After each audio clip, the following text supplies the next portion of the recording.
In today's video I'm going to show you how to achieve a cool light trail effect that looks like this and this. Let's go.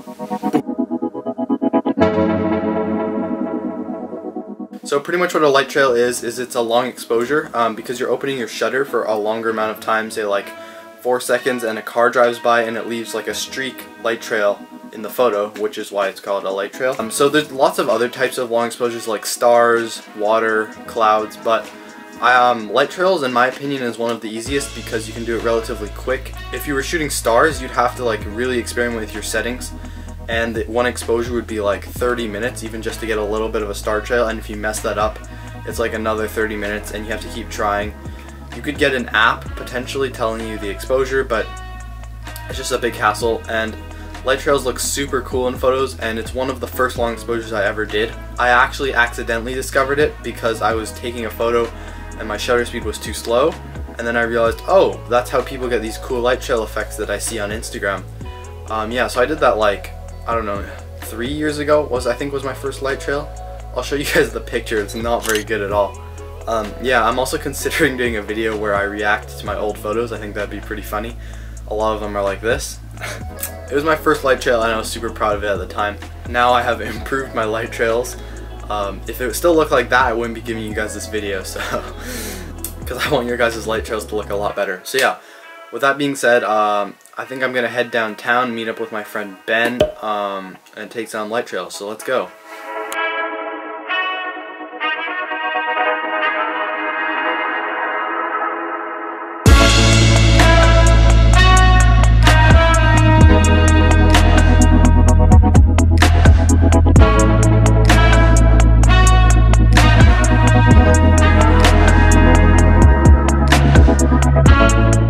Alright, so I'm here at the first location, which is this overpass that goes over the road and with a bunch of buildings in the background. It looks pretty cool. I'll show you guys in a minute. I'm just in this really dodgy setup right here to get the best light for vlogging, but it's what you gotta do for YouTube.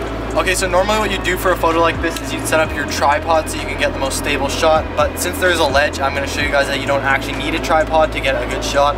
I'm gonna use the ledge and like my lens cap to prop up the lens maybe. I'll see how it goes. I'll just adjust the angle as I like it. So yeah, that's what I'm gonna do. So I'm gonna go set up now, and I'll tell you guys my settings in a minute.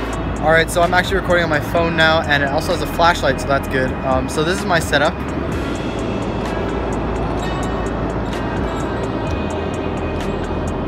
I've got my camera there, and I've got my lens cap under it, so I can get a little more of an angle facing upward, and that way I also don't have to use a tripod to show you guys that you don't need a tripod.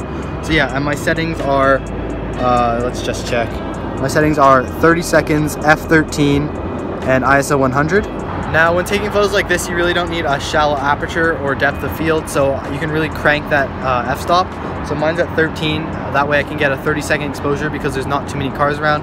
So having more time, or having your shutter open for a longer amount of time will allow more cars to come and increase your chance of getting light trails. Obviously you can't control traffic, so I'm just gonna wish for the best, and it's lots of trial and error with light trails. So yeah, I'm just gonna get to shooting now, and I'll see you guys when I'm done. Alright, so we just finished up at the first location, and one thing I forgot to mention was I had a self-timer on, so that way when I click the shutter, there's a timer for 2 seconds and then it takes the exposure. That way I don't shake the camera during the exposure and have a blurry photo. That would suck, especially after waiting all that time for your long exposure. So yeah, we're kind of in a hurry now, so we're gonna head back and try and find another location on our way back, and we'll see what we can find and take some more long exposures. Let's go. My lighting. Alright, so we're here at the second location. Now it's really noisy and busy, so I'm just gonna get these photos over with and then head home and then show you guys them tomorrow after I edit them. But in terms of my settings, it's gonna be super similar to the last one, except I'm gonna have a little bit of a faster shutter speed, like 8 or 10 seconds, because there's a lot more cars and I don't really need 30 seconds. So yeah, that's pretty much the shot, and you know, like I said, it's really a waiting game and like lots of trial and error, so let's see what we get.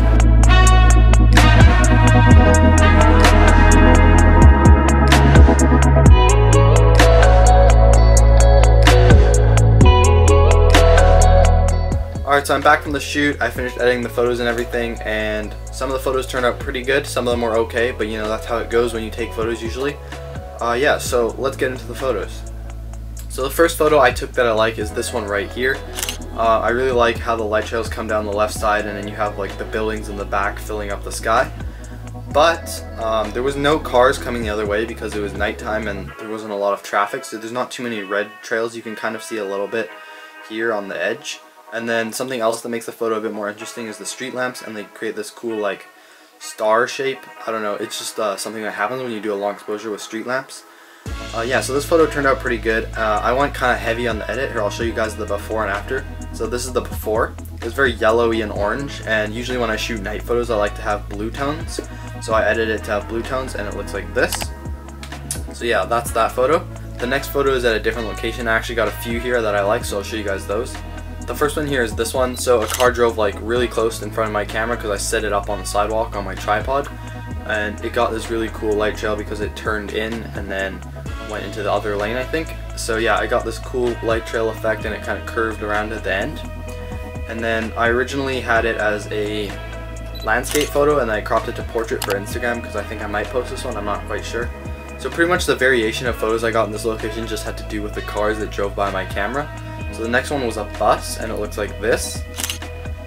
Now this one's really cool because it goes in front of the Hotel Georgia sign, which I was kind of making in the middle of the photo as kind of a focal point of the photo. And yeah, so this one's cool because the bus was really tall, so it covered the whole sign as it passed in front of my camera. And I think it really adds to the photo and makes it a little more interesting. And again, the before and after. Before, after. Pretty similar edit compared to all my other ones. And my last photo is this one right here. This one is very similar to the first one I showed you guys, just a little bit of a different variation with a little more smooth light trails. And again, before, after. Alright, so that is it for this video. I hope you guys did enjoy it. If you learned something, don't forget to leave a like, comment, and subscribe. And if you do end up trying a light trail for yourself, tag me on Instagram. I'll pop it up somewhere around here and I'll leave a link in the description. I'd really love to see you guys' work. I'll probably like, comment, you know, maybe even share it if I really like it. Yeah, so that's all for this video, and I'll see you guys in the next one. Peace.